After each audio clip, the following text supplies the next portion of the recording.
বন্ধুরা সবাই কেমন আছেন? বন্ধুরা ভিভো বলে একটা স্মার্টফোন লঞ্চ করছিল 13 অক্টোবর ভিভো V20, কিন্তু এই ফোনটার আমি কোনো ভিডিও বানাইনি সম্পর্কে। কারণ এই ফোনটার একটা অসুবিধা ছিল কি, তারা এই ফোনটার ওভার প্রাইস দাম রাখছিল। ভাবছিলাম বানাবো না এর সম্পর্কে ভিডিও, কিন্তু অবশেষে বানাতে হচ্ছে। অবশ্যই ফোনটার কিছু কিছু ভালো দিকও আছে, কিছু কিছু খারাপ দিকও আছে। যেমন তারা এই ফোনটার দাম রাখছিল 888-র মতো ভেরিয়েন্ট, 33,000 টাকা। এবং 33,000 টাকার মাঝে ভিভো আমাদের কী কী অফার করছিল, যেমন ডিসপ্লে সেকশন থাকছে সুপার অ্যামোলেড ডিসপ্লে, এবং এখানে কলকমের 720G চিপসেট ছিল পারফরমেন্স সেকশনে, এবং এখানে 64 মেগাপিক্সেল প্রাইমারি ক্যামেরা ছিল, 44 মেগাপিক্সেল সেলফি ক্যামেরা ছিল, এবং 4000 mAh ব্যাটারি, এবং 33 ওয়াট ফাস্ট চার্জিং ফ্যাসিলিটি এই ফোনের বলে কনফিগারেশন ছিল। এবং আজকে আমরা ডিটেলসে আলোচনা করব। অবশ্যই এই ফোনটার ফুল রিভিউ আমরা দিব, এবং এই ফোনটার ফুল রিভিউ নিয়ে আলোচনা করব। এই জন্য ভিডিওটা শেষ পর্যন্ত দেখার অনুরোধ রইল। যদি ভিডিওটা ভালো লেগে থাকে তাহলে অবশ্যই একটা লাইক করার অনুরোধ রইল। চ্যানেল নতুন হলে সাবস্ক্রাইব করে আমাদের পাশে থাকতে পারেন। বন্ধুরা মূল এপিসোডে যাই, কারণ এই ফোনটা কী কী কনফিগারেশন দেওয়া আছে। যেমন ডিসপ্লে সেকশনে থাকছে 6.44 ইঞ্চি একটা ফুল এইচডি প্লাস একটা সুপার অ্যামোলেড ডিসপ্লে। এখানে অবশ্যই ডিসপ্লেটা ভালো কোয়ালিটির এবং ফুল এইচডি প্লাস ডিসপ্লে অবশ্যই ভালো হবে। এর ডিসপ্লে অন্য অন্য বাজেট ক্যাটাগরিতে আমরা যথেষ্ট ভালো ডিসপ্লে পাচ্ছি। ভিভো আমাদের এখানে একটা ভালো কোয়ালিটির ডিসপ্লে দিচ্ছে, এবং এখানে আন্ডার ডিসপ্লে ফিঙ্গারপ্রিন্ট যথেষ্ট ফাস্ট হয়ে থাকে ভিভোর। কিন্তু ভিভোর আমার একটা সমস্যা, কেন ভিভোর ফোনের রিভিউ করতে গিয়ে আমার একটা ঝামেলা হয়েছে, তার দামটা বেশি রাখে। কনফিগারেশন স্পেসিফিকেশন যা দেয় এবং সেই হিসাবে তার দামটা একটু বেশিই রাখে। তাও বলি এর সম্পর্কে, মানে ফোনটা 33,000 বাজেটে আমার এইসব অফার দিচ্ছে, অবশ্যই আপনাদের জানা উচিত। এবং ডিসপ্লেটা ফুল এইচডি প্লাস, এবং এখানে বিল কোয়ালিটি বলতে হয় যে সামনে পিছনে গোরিলা গ্লাসের প্রোটেকশন দিচ্ছে 5A, সামনেও থাকছে 5A এবং পিছনে থাকছে 5A।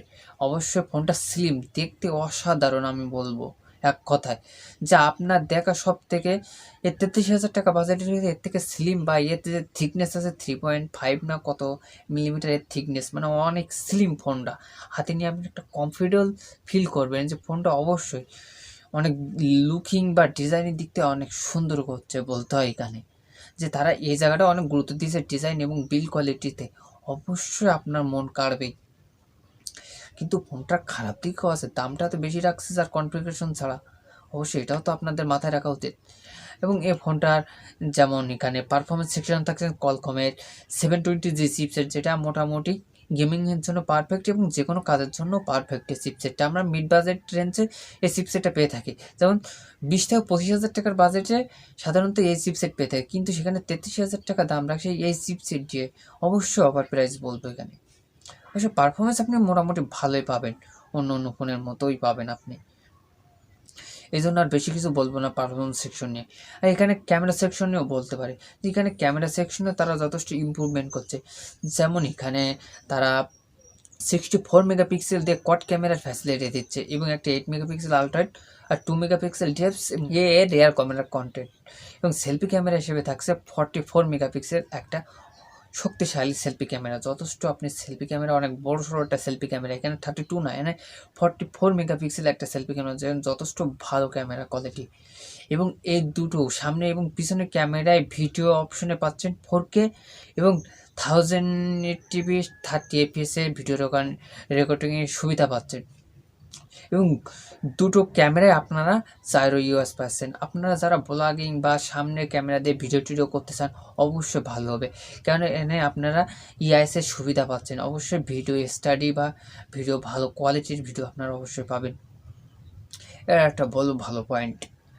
এবং এখানে আপনারা ভিভোর নিজস্ব ইউআই পাবেন, এবং এখানে অ্যান্ড্রয়েড 10-এর উপরে রান করে ফোনটা আর বেস্ট করা হয়েছে, এবং এখানে 4000 mAh ব্যাটারি দেওয়া হয়েছে। মেন বিষয় হচ্ছে কি, ফোনটা স্লিম বা থিকনেস বা সব দিক থেকে লুকিং করতে গিয়ে এর একটা জায়গায় কাটিসমেন্ট করা হয়েছে এর ব্যাটারি সেকশনে। এখানে তারা সব দিক দিয়ে তারা এই ফোনটাকে ডিজাইনের দিক থেকে সবার উপরে রাখতে গিয়ে তারা ব্যাটারি সেকশন ছোটো করা হয়েছে। অবশ্যই ব্যাটারি সেকশন 4000 mAh ব্যাটারি, আপনি অবশ্যই ভালো একটা স্ক্রিন অন টাইম পাবেন। ধরেন আপনি যদি হেভি ইউজার হয়ে থাকেন তাহলে ওই 6 থেকে 7 ঘন্টার মতো স্ক্রিন অন টাইম পাবেন। আপনি নর্মাল ইউজার হলে একদিনের মতো ব্যাকআপ পাবেন। এবং এই ব্যাটারিটা চার্জ করার জন্য 33 ওয়াটের ফাস্ট চার্জিং ফ্যাসিলিটি দেওয়া হয়েছে এই ফোনটাতে।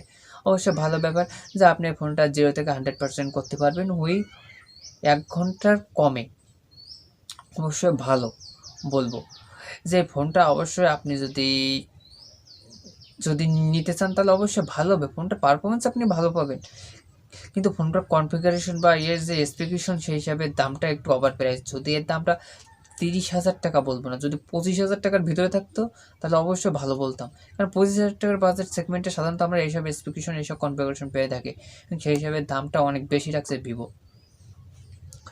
এবং এই ফোনটা শুধু কি ডিজাইন এবং লুক ফিলিংসটা, মানে আপনি ফোনটা নিয়ে একটা অসাধারণ একটা ফিলিংস করবেন, ফোনটা দেখা মাত্রই আপনার পছন্দ হবে, মানে এমন একটা ডিজাইন ভিভো রাখছে।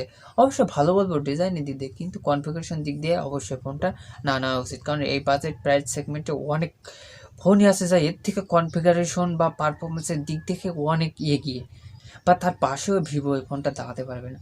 কিন্তু অবশ্যই আপনি চয়েসটা আপনার কাছে, আপনি কেমন দামে, কেমন প্রাইসে, কেমন সেগমেন্টে, কেমন কনফিগারেশন দিয়ে ফোন কিনবেন সেটা আপনার উপরে নির্ভর করছে।